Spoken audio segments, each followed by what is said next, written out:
I was talking to a young lady the other day, we was talking about the ghetto. And she said, you know what? She said, we live in the ghetto right now. I said, no, we don't. Yes, we do. No, we don't. We had an argument. She said the ghetto was here. I said to her, what do you think I said to her where the ghetto was? In your mind. That's right. They say he who prescribes the diameter of your thoughts will control the circumference of your actions. Does that make sense? For those of you that do mathematics, the diameter and the circumference.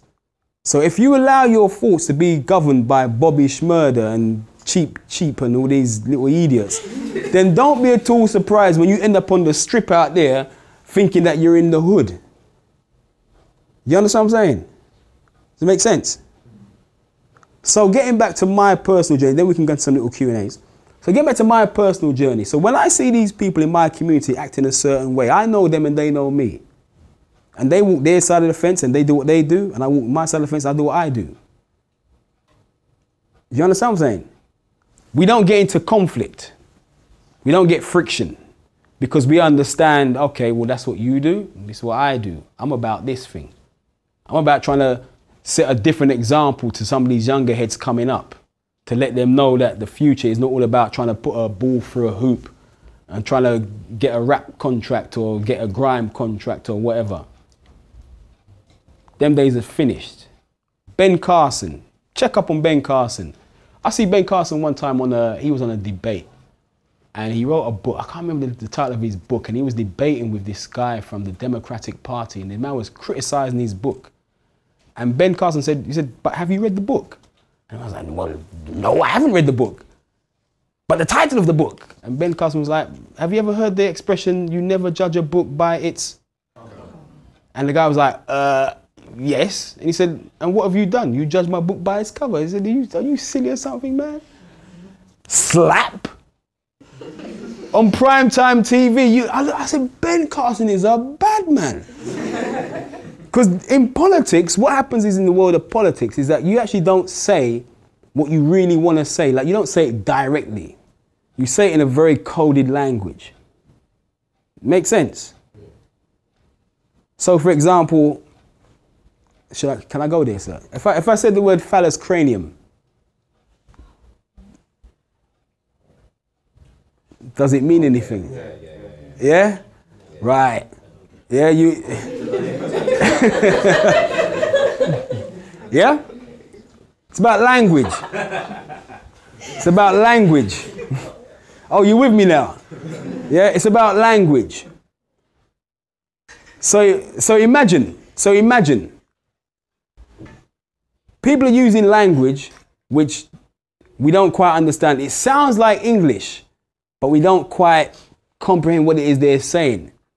But then the language what they're using, these guys are making some really, really important political decisions that will affect you and your family and how you live and where you live and how much you earn. And they're using a language, you're thinking, what did he just say? Ah! And so rather than try to penetrate the language, what do? We neglect it. And what do we get into instead?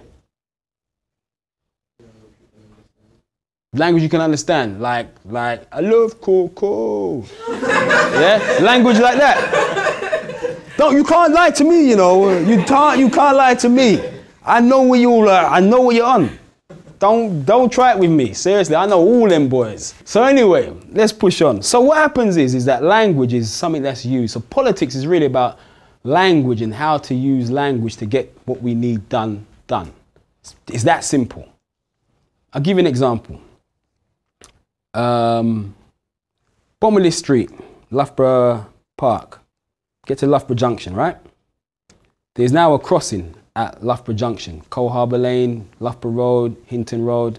There's now a crossing.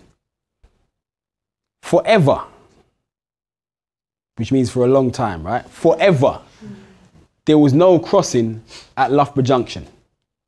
So people had to cross that road and you'd be taking your life in your hands. It was like, wow, okay, there might be some crocodiles out there and you dodging cars to get across the road. It was like that, forever, okay? So when this area was down, when the boys then was on the strip, and when this estate here, you see the front part of the estate, the barrier part, what they call it, that used to be all around the moorlands. The whole of the moorlands was enclosed. It was mad. It was, I mean, I'm talking about, it was crazy. When you talk about no-go areas, yeah, the whole estate was like that. So this place had a really crazy reputation. Then at the end of the street, you couldn't cross the road and cars would be coming. You'd be like you're doing some matrix to get across the road. And all you want to do is get to the shop to buy a pint of milk and you having to body pop and do whatever to cross the road. And it was like that for years. And then the community hit rock bottom. It went as low as it could go. And then money started coming back into the community. Yeah?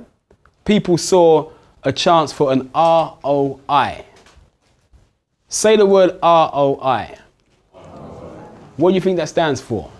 You guys into government and politics? ROI is a return on your investment. Aha. So what happens is the money starts coming back in because man has recognized that Brixton is a very, very, very important spot. Very important. If you study the history of Brixton, you realize that Brixton, they say, was the first place in Europe, I believe, to have electric street lighting. That's why you have Electric Avenue down in the market. Because that's right. So back in the day, Brixton was like Westfield. It was like they're laughing at me. Do the history. Brixton was like the Westfield of, I don't know, 1890 or something. Yeah. Where you going? I'm going to Brixton. They got lights, it's electric. Hit the switch and lights comes on. What? Wicked. It was like that. Yeah. That's how Brixton used to be.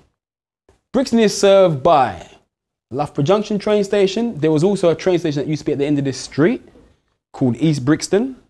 No longer exists, but there's a train station there. Then you have Brixton train station. Then you have Brixton tube station. So in terms of networks and communications and so many buses, how long will it take you to get to Oxford Circus from Brixton tube station? 15 minutes. You wish it was 15 minutes. Come down. 10. 10 minutes, you're in the heart of the West End. You get to Victoria in about 7 or 8 minutes from Brixton.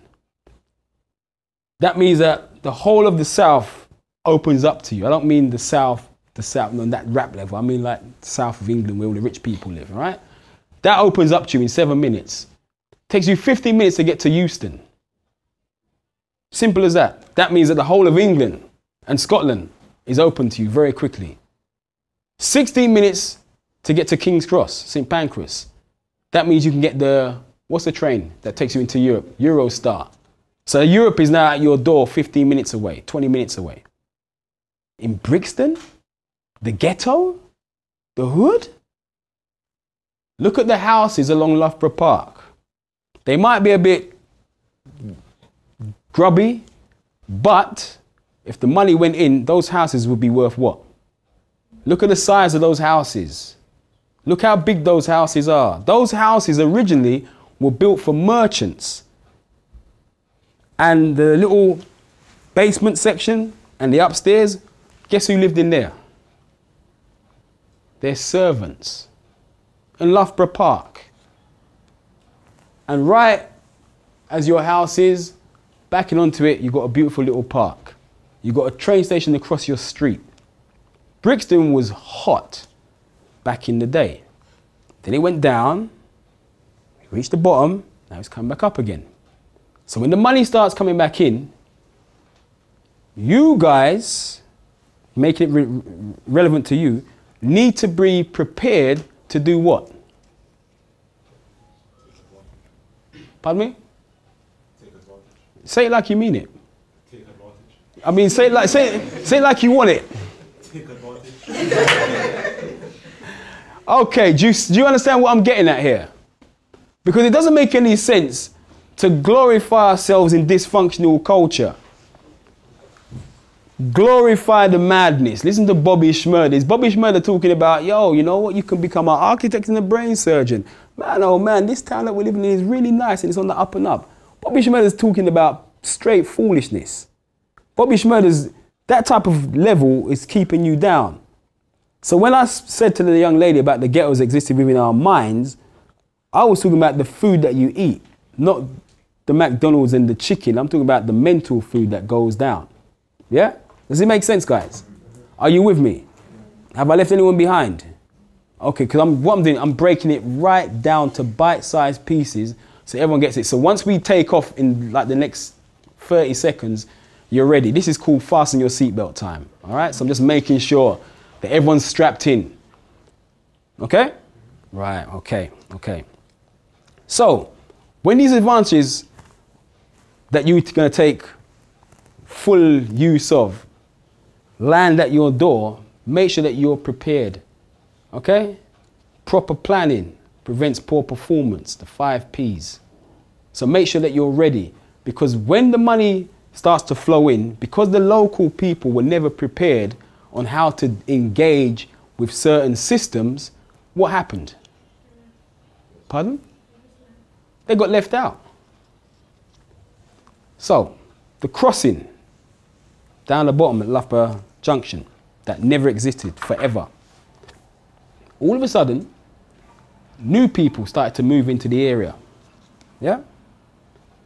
Educated people realized, wow, you know what, Brixton's a really cool place to be. You know, it's got a really cool community. It's not as bad as what we think it is.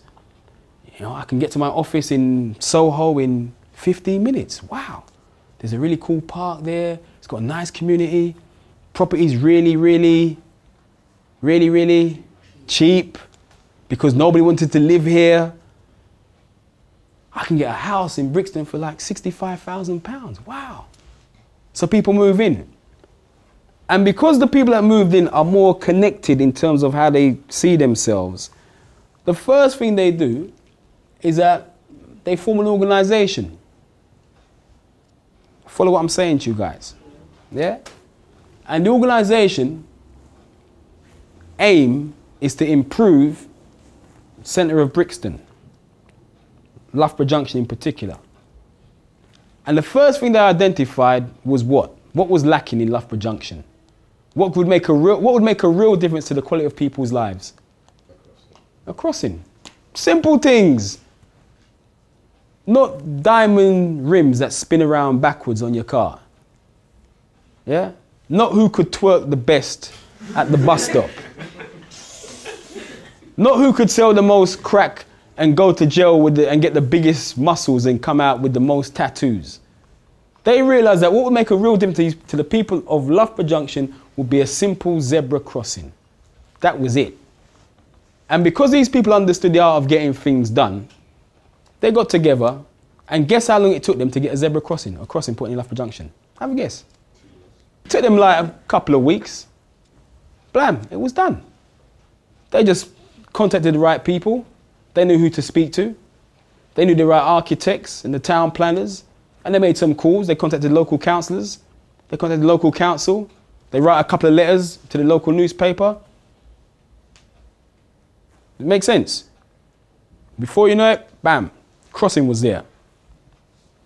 Who benefits from the crossing? Everyone.